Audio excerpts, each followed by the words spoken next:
Jakarta, kota megapolitan yang menjanjikan berjuta pengharapan dan mimpi-mimpi indah bagi warga pendatang.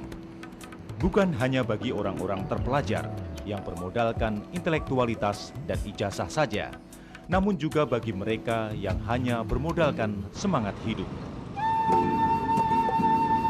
Obin adalah salah satu warga pendatang asal Indramayu yang hanya bermodalkan kemauan dan semangat kerja keras untuk tetap bertahan hidup.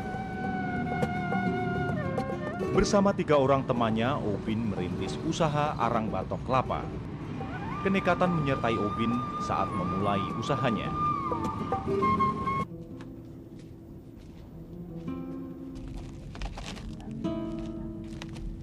Sejak pagi, hari-hari Obin pun yang kadang ditemani anaknya selalu diwarnai dengan aktivitas bergelut dengan arang dan batok kelapa.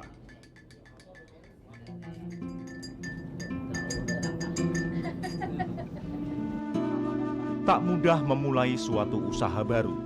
Obin butuh 1 tahun untuk menyesuaikan diri dan belajar membuat arang batok kelapa.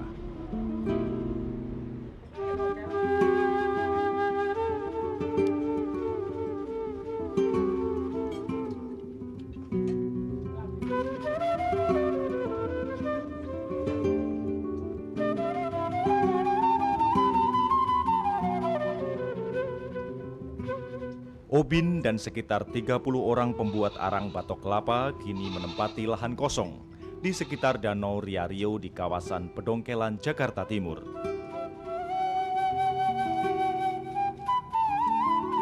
Obin tak pernah melihat teman-temannya sebagai pesaing.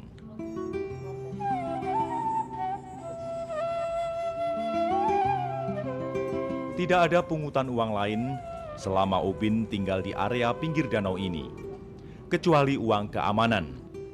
Untuk urusan keamanan, Obin dan warga pembuat arang menyetor Rp10.000 per bulannya.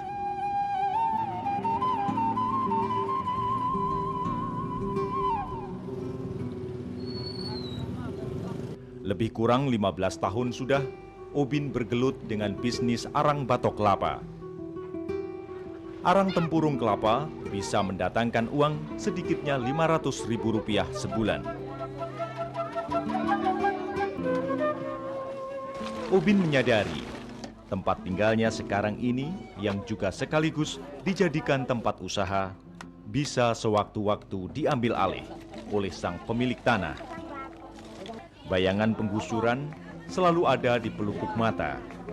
Namun Obin bukan tipe orang kecil yang mudah menyerah pada nasib.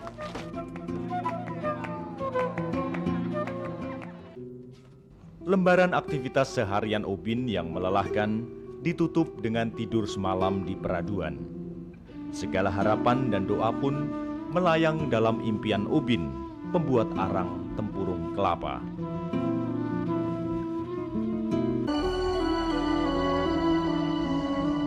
Arang batok kelapa kini menjadi tumpuan hidup puluhan warga di sekitar Danau Riario, Pedongkelan, Jakarta Timur.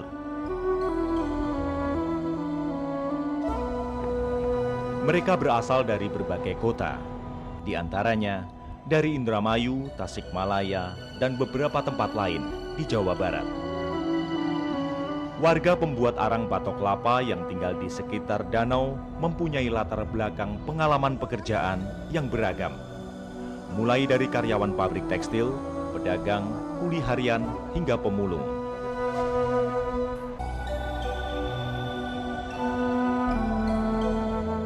Kini penghasilan Rp250.000 hingga Rp400.000 selama 2 hingga 3 minggu dari penjualan arang batok kelapa cukup untuk menghidupi keluarga.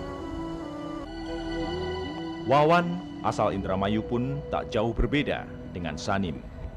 Meski baru 2 tahun menggeluti bisnis arang batok kelapa, namun bagi Wawan dan keluarga hasilnya sangat terasa.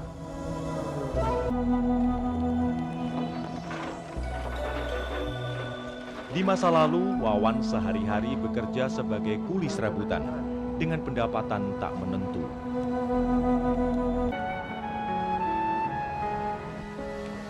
Setiap bulan, Wawan bisa mengirim uang untuk keluarga di kampung halamannya, minimal Rp300.000. Inilah yang tidak bisa dilakukannya saat ia bekerja sebagai kuli serabutan. Wawan seperti juga Sanim dan Ubin tahu persis keberadaan mereka di tanah kosong, tempat tinggal dan usahanya kini mempunyai konsekuensi bisa digusur sewaktu-waktu. Dengan kata lain, rezekinya bisa setiap saat menguap. Jakarta memang sangat kejam, terutama bagi warganya yang tidak bisa mengikuti irama langgamnya. Langgam lenggok Jakarta sangat menawan, namun sekaligus mematikan bagi yang terlena.